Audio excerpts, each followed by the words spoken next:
Sa hirap ng dinanas ko dito sa amin, simula no, wala sila dito. Wala akong ate, wala akong kuyang natatakbuhan. Kami lang ni tatay ko lumalaban sa akin. Dalawa kami mag-ama. Nalansin lang tatay ko. Tawag kayo doon tang sa barangay. Naghaharap kayo ng engineer ng active. Pagdating na huli, nadatnan ko na lang, sumbong yung anak ko, yung panganay ko. Mama, ginigiba na ng mga pulis yung ating bahay.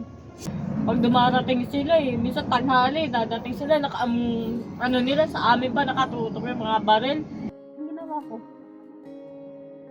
niyapos ko. Para, kahit ako masaktan, mas na nahawak ko siya, mas safe yung anak ko. Tapos yun, parang, nag-delirium yung isip ko noon. Hanggang sa lahat ng gamot ng tatay ko, ininom ko.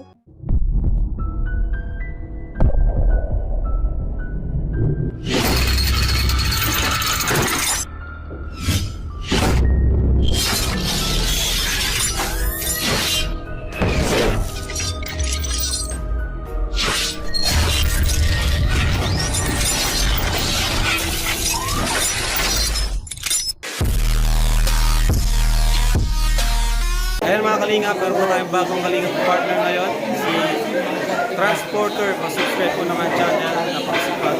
Maraming salamat po. Hello!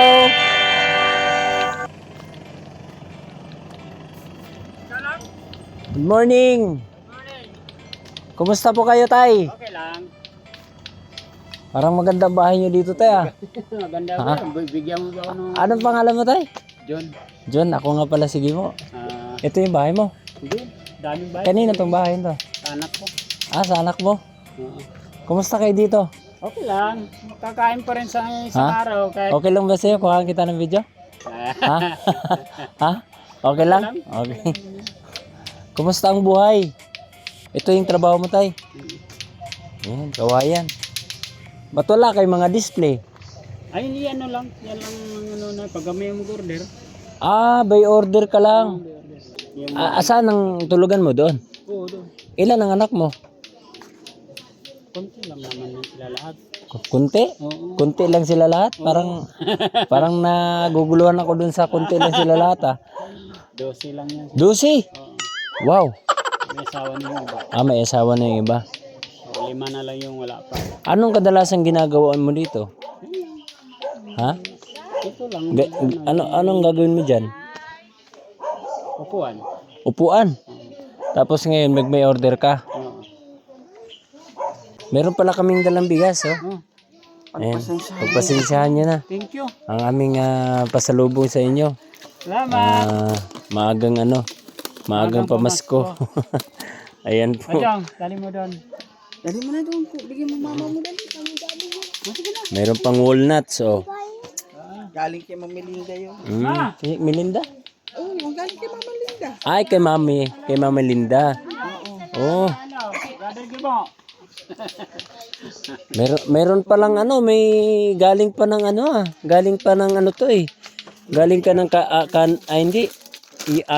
Ano ba yan? California. Itong walnut na ito, oh. Ayan, oh. Salamat po. Tsaka may kasama pang spaghetti. Oh, ayan, oh.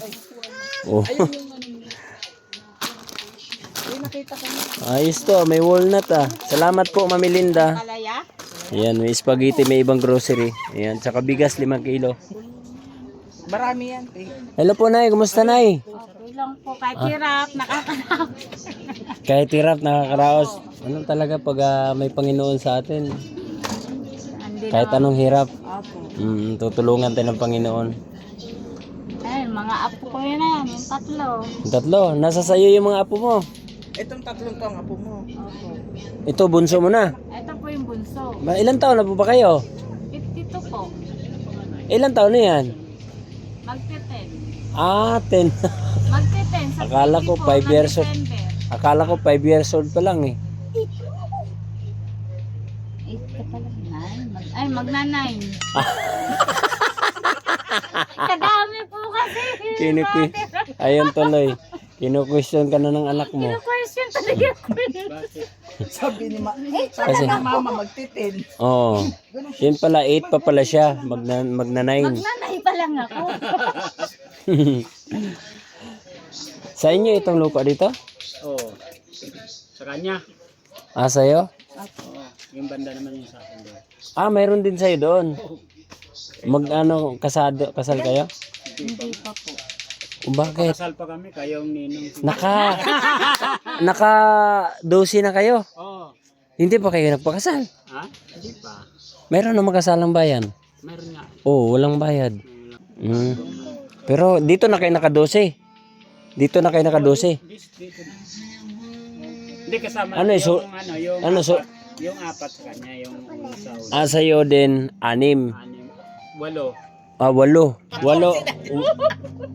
plus 4, 12. Ah, sa'yo din pala, meron ka ng unang asawa. Tapos, ikaw din, meron kang unang asawa. Kaya hindi talaga pwede magkasal kung nakasal kayo sa sa una. Ah. Sa kanya may problema, sa akin wala. Sa'yo wala. Anong pangalan mo, nanay? Luz po. Los. Ay, ikaw pala si Los. Siya pala yung sinasabi mo. Matagal na kayo dito? Dito ka na isinilang? Bali, dinala po ako dito ng tatay ko. Ganyan pa lang ako sa apo ko, magtatatlong taon. O, hindi ibig sabihin malaki yung lupa nyo dito kung ano. Ay, medyo din. Ha? Magulo rin po. Magulo ba? Nung po, panahon ng active, talagang natutukan kami mag-anak ng baril. Paano yung panahon Bali, active?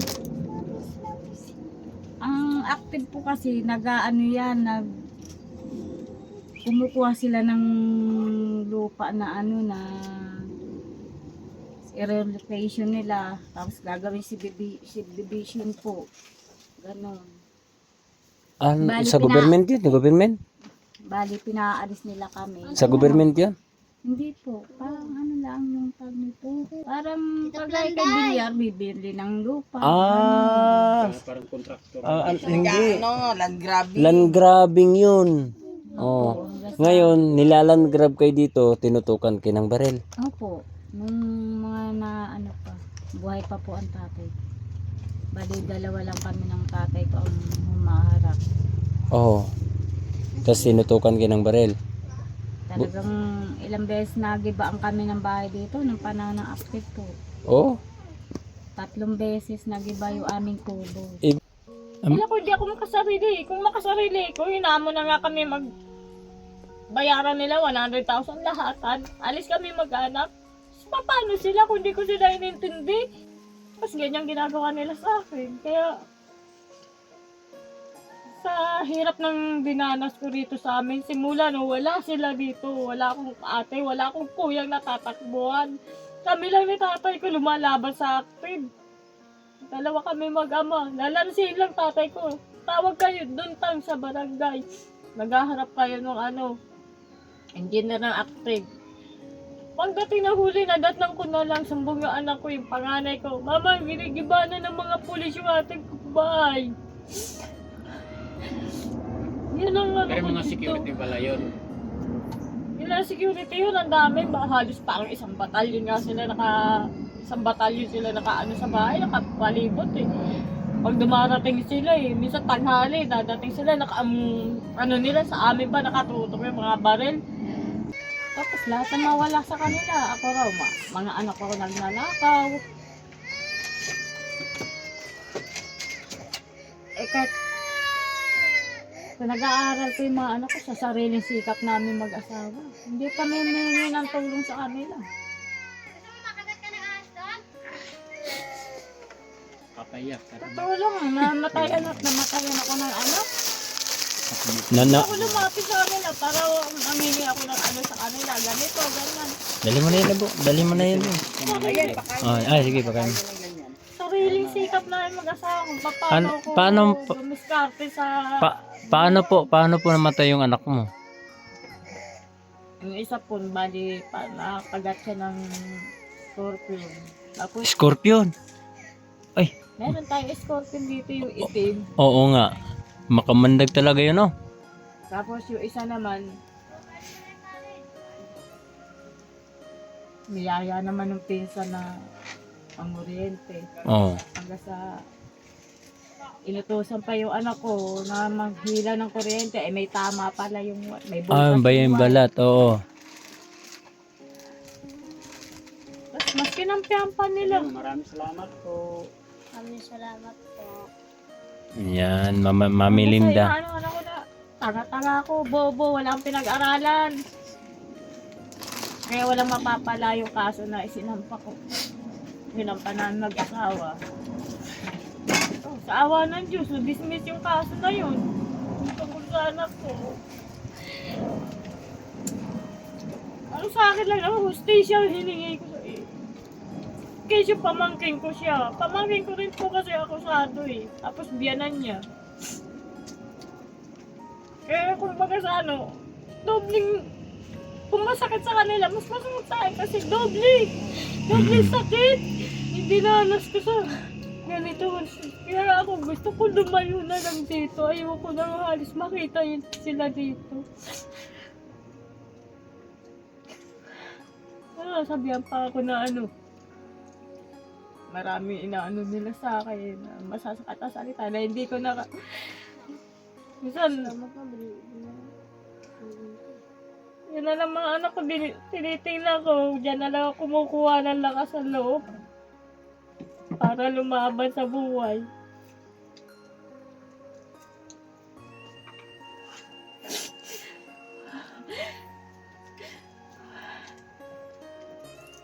Sa dinadanas ko sa mga kapatid ko rito, sa halip na damayan ako, lalo pa ako dinitigil.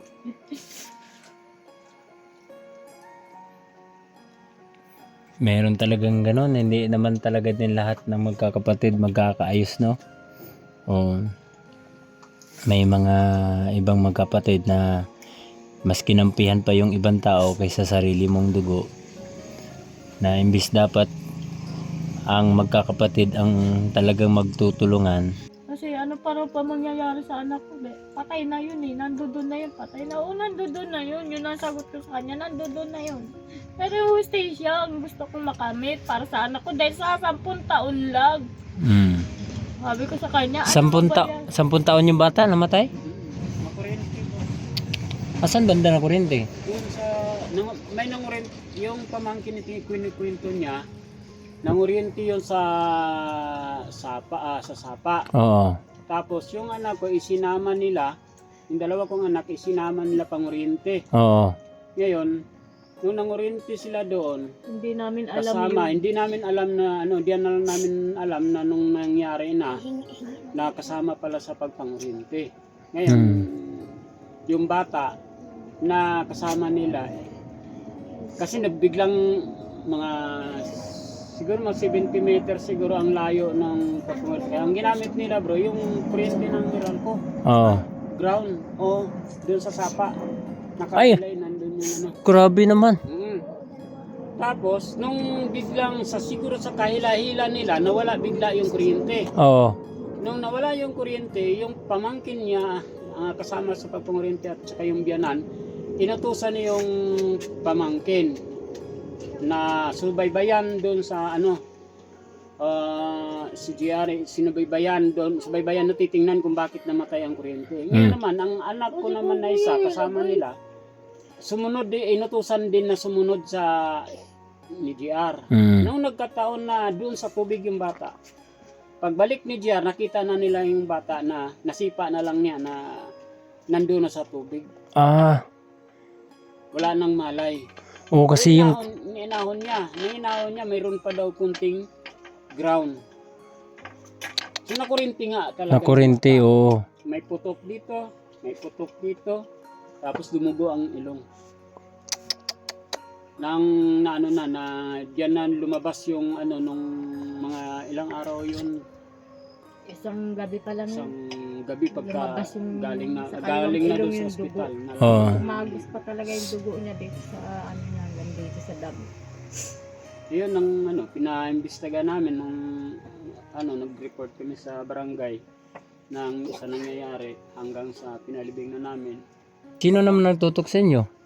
Sino nagtutok? Iba naman yung dito sa kabila na nagsita sa amin nung nagsita sa amin na bakit kami bakit kami nag-uuling. Kasi Oo. pinaglilinisan namin Hindi po namin kasi December December 21. Mm. San 11 pa. Mm. O mag-last na yung di nasita kami ng sinita siya, ayun kasama si JC, dahil ni nanay niya nandun. Kasi bumaba pa ako noon Nung bumaba ako, pagbalik ko, doon narinig ko na yung usapan na sigawan sila, sigawan. So, pagtingin ko, pagdating ko doon, pinutukan na sila ng Baril. baril. Oo, shotgun. Na na inawat ko yun. Sabi ko, Brad, wag. Sabi ko sa kanya, wag.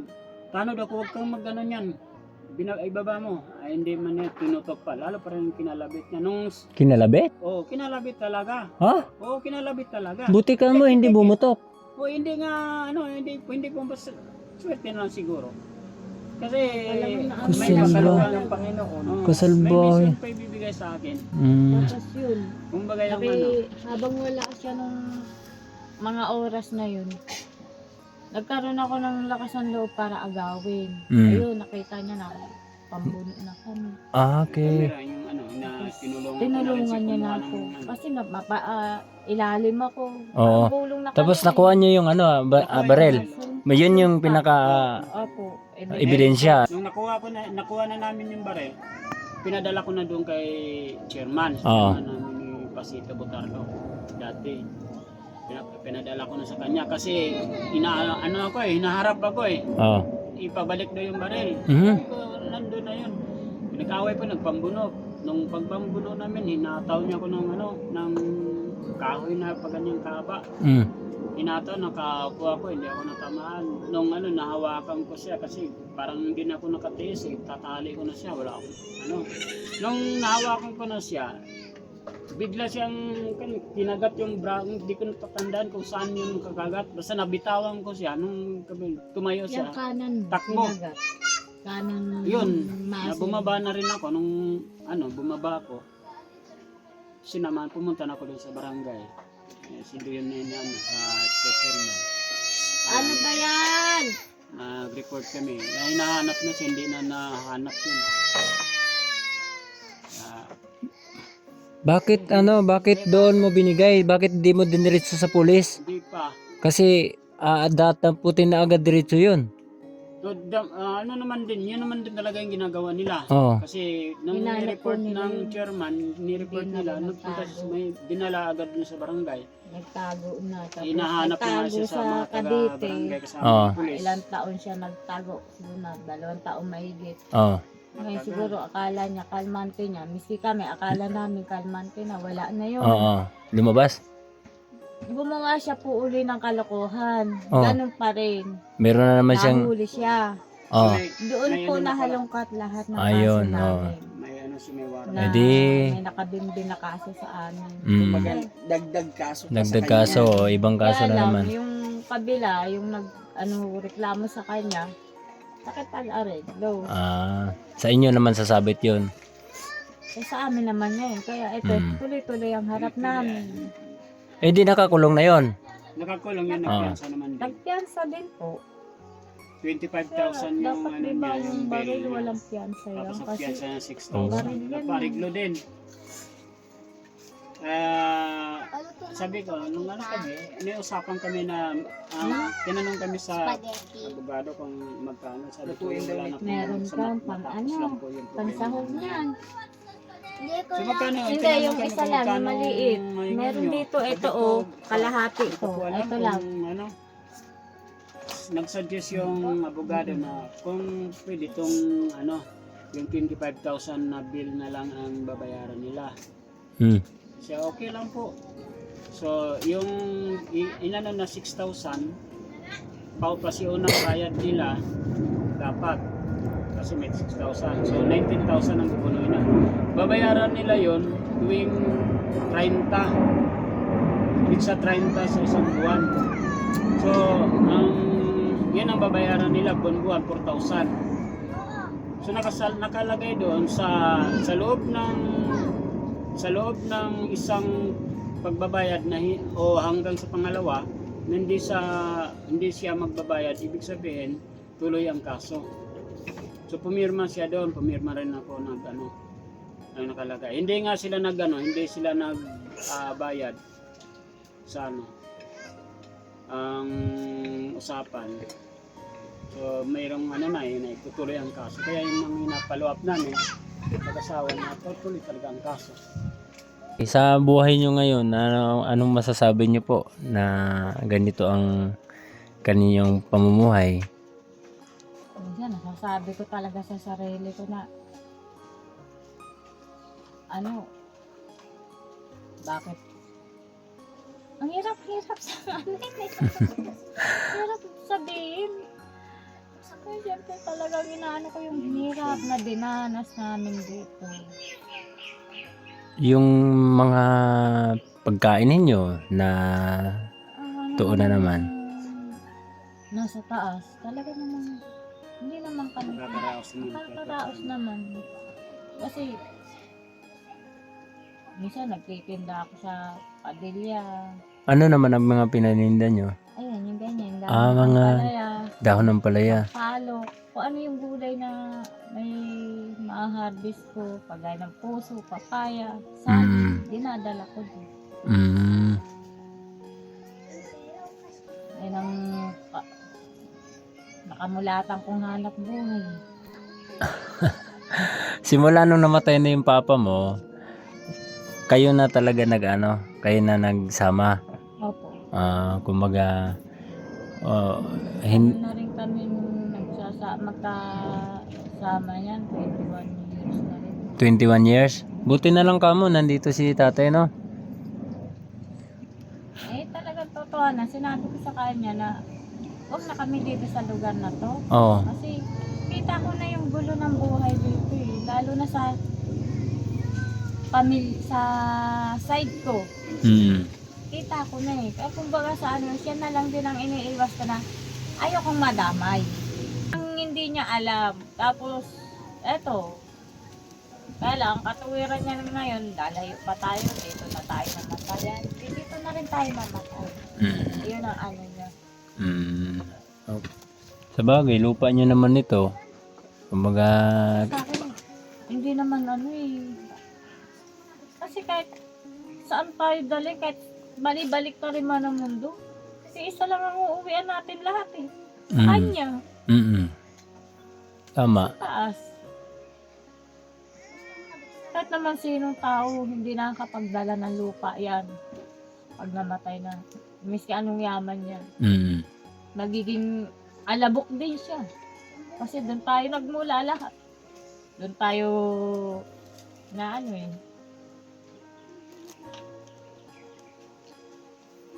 Pero laban na lang ako. Mga anak ko, yan na lang nagbibigay sa akin ng lakas ng loob. Kung paano ako magiging matatag. Minsan sa hirap ng buhay ko, nung wala siya, naisipan ko na magpatiwakan. Ginawa mo na talaga. Ginawa ko na rin talaga. Ginabuan yan. Isang buwan akong walang malay. Walang Kwento rin sa Oh? nagbasa sa kanya. Bali, may kaibigan din ako rito na Kumatos. wala silang kapatid na babae, 7 sila. Kumbaga sana yung parang ako na yung ginawa nilang bunso na babae. Kahit saan siya magpunta kasama ako. Yun ang sa akin sa ospital, nagtakbo. Siya nagpalitan damit ko lahat. Siya ang nagdala sa akin, siya nagbantay. Tapos, nung paglabas ko ng ospital, wala pa 1 linggo. Kasi, Nakala ko pa isang buwan yan. kasi 1 buwan nga, nung nasa ospital ako, wala akong malay. Nung paglabas ko nga, wala pa 1 linggo na nakalalabas ako ng ospital. Ginawa naman ng bayaw kung mabait din, pinangahoy ako, ay umuulan. Nakita ako ng kaibigan ko. Bali, kuya ko siya kung pinagalitan lahat sila. Kalalabas ng ospital, bakit pinangahoy nyo, umuulan pa? Ay kung mabinat o kaya may matayan dyan, malalaman nyo pa, nasa loob ng gubat siya. Sabi gano'n ng kaibigan ko. parang kada ano, doon ako pupunta sa kanila, parang ang inisip naman nila, nabaliwala sila sa akin kasi sa ganun nga sistema nangyayari sa aming Sa anong dahilan yun? Bakit nagawa mo yun? Na magbigti? kasi nung ano po, bali ang panganay ko, yung driver po ngayon, ano siya, bali parang 7 buwan pa lang siya, bali kalikutan. Ano, ay, nanghingi yun ng anak ko ng tubig, inabutan ko. Marami rin po akong ginagawa. Inabot naman ng bata, siyempre, bata yan. Madulas ang baso. Nabagsak po ng anak ko yung baso. So, Ngayon, nakita nung pagdating po ng gabi, nakita ng bayaw ko, bawas na yung baso niya na bagong bili kasi. Sino nag-ano nito, nagbasag nito? Sabi, ganun sa akin. Sabi ko, kuya, papalitan ko na lang kasi nabasa na ako. Pag makita ko pang bawas yan, basagin ko na yung mukha mo sa akin. Hindi. Palibasa, nakikisuno ako sa kanya eh. Sabi ko, may pera naman ako dyan, papalitan ko na lang. Sabi ko, ganun. Kung anong kulay niya, yun din. Mamaya, akala ng kapatid ko na sinasagot ko yung bayaw ko. Kapingkayad ako sa ano eh, parang ganito rin. Dumating yung ate ko, sinabunutan ako, inuntog ako. Tama-tama yun kasi kapingkayad po ako ng ganyan. Alanganin yung upo ko, kaganyan ako. Bigla ako sinabunutan, inuntog. Ay, napaupo ako, napaunat ko yung paa ko. Kita naman ng tatay ko yun. Bumubuntis nga yung ate ko. Akala niya naman, nung pagkakita niya nasagi ko ng paa ko, akala niya sinita kong ate. Di, palo. Pati yung anak ko, yung panganay ko, paluin niya. Ang ginawa ko, niyapos ko. Para, kahit ako masaktan, basta nahawak ko siya, mas safe ko yung anak ko. Kasi parang nag-delirium yung isip ko nun. Hanggang sa lahat ng gamot ng tatay ko, ininom ko. Kasi ayoko magbigti, masakit naman eh. Gusto ko yung matay man ako, hindi ko maramdaman. Yun. Kaya naisipan ko makamatay ng ganun. Dahil laki ng paka. Likod. Laki ng bukol ko sa ulo. Ano, gawa sa akin. Parang inisip ko na, bakit ginaganto nila ako? Ano ba nila ako? Kapatid ba? Anak pa nila ako? Lalo sa sarili ko, lalo na sa kalagayan kong anak. May anak na ako, paano ko pigilos ng dalawa lang kami mag-ina. Hindi ko naman kaya magtrabaho kasi may maliit ako. Alaga eh. Pinag-tension ko yan hanggang sa naisipan ko na magpakapatay nun. Tapos yun, dumating nga po yung kaibigan ko yun. Kaibigan dumating, napadaan kasi pupunta rin sila doon sa lupa nila sa Tanayan. Kaya ang tatay ko nanghingi ng tulong. Tunakbo na ako sa ospital. Pag nandito ako sa daanan pa lang, nakasakay na karga-karga ako nung parang kuya ko. Bigla akong nadumi. Iyak na siya. Sabi niya, huwag niyo namang kuhain. Kawawa yung anak din niya. Hindi mo na pong kuhain. Sabi niya, Diyos ko, huwag niyo naman pong kuhain. Kasi maliit ang anak niya eh. 7 buwan pa lang. Tapos nag-usap din sila magkaibigan. Sabi ganun.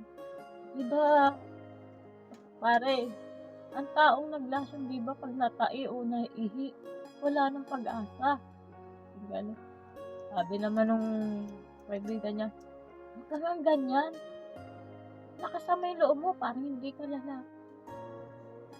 Tapos yun, 1 buwan ako nasa ospital, wala akong malay.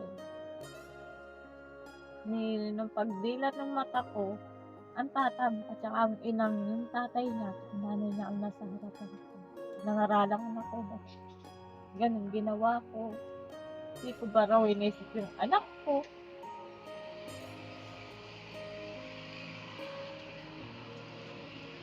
Pero yung pinakausap nila, ganun, hindi ko sila kilala. Wala akong ano. Basta nakatingin lang daw ako sa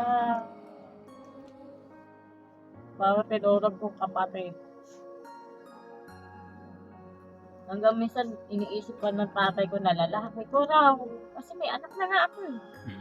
Lalaki ko raw. Kada may mga paano kung tatanong lang, lalaki ko na. Parang sumambulat na lahat yung ano ko.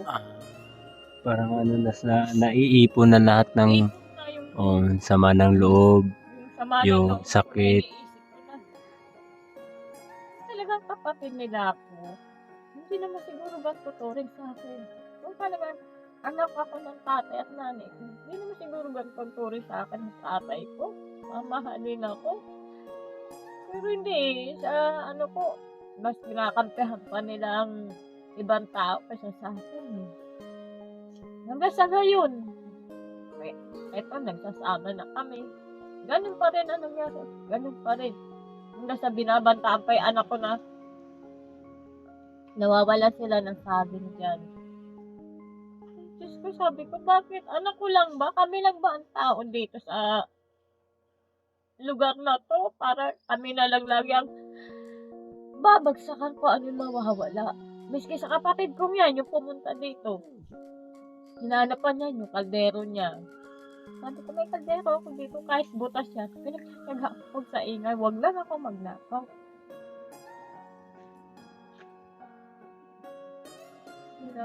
Ayun, saka mga kapatid. Grabe, masaklap din pala ang buhay mo. Sa daming mga pinagdaanan, naisipan mong magpakamatay. At yun na nga, 1 buwan kang natulog sa ospital. Pero napakabuti ng Panginoon. Dahil nandito ka pa rin, buhay ka pa rin. Ibig sabihin may purpose ang Panginoon para sa iyo. Laban lang. Hindi nga lang sa mga anak ko na ko, baka matagal lang bumigay din yung isip ko. Iniisip ko na, siyempre nag-aaral yun mga naman eh. Kailangan ko mag-anak buhay para kahit pa paano maitaguyod sila sa pag-aaral. Hindi ako lumalapit sa kanila kasi dala na rin po ako sa sumbat. Noon lumalapit ako sa kanila. Konting pagkakamali ko, nakasumbong agad yung kapatid ko yung kabila. Ganito, ganyan. Pagdating naman nung galing sa Maynila ng yan, ng ate ko na nandyan. O ano-ano sasabihin sa akin. Parang inisip ko, mas pabot talaga sa kanya yung kapatid ko na nandun. Kaya kahit anong okasyon, hindi naman sa pag-ano, kahit anong tawag nila, walang balana. Walang balana. Okay lang yan sa'yo. Okay lang yan, Nanay Los. At least buhay ka pa rin hanggang ngayon na kasama mo ang Panginoon. Nangyari man yung mga kalungkutan sa buhay mo, pero napagdaanan mo na. Kaya maraming salamat sa kwento mo, Nanay Los. At salamat din sa ating mga kaibigan na tumulong sa akin, na nag-abot ng mga ganito, pang-ayuda. Thank you very much. Nanay Los, pagpasensyahan niyo po yung mga naitulong namin sa inyo. Mayroon po akong kaunting halaga na galing po yan sa puso ng ating mga kaibigan. Ayan po, sa mga nagtitiwala po sa akin. Ate Ruby Villanueva, thank you. Tapos meron din tayong grocery at saka 5 kilong bigas. Alam ko po na sa hirap ng iyong buhay, na malaking tulong na po yan sa inyo. Malaking bagay po talaga. Paano?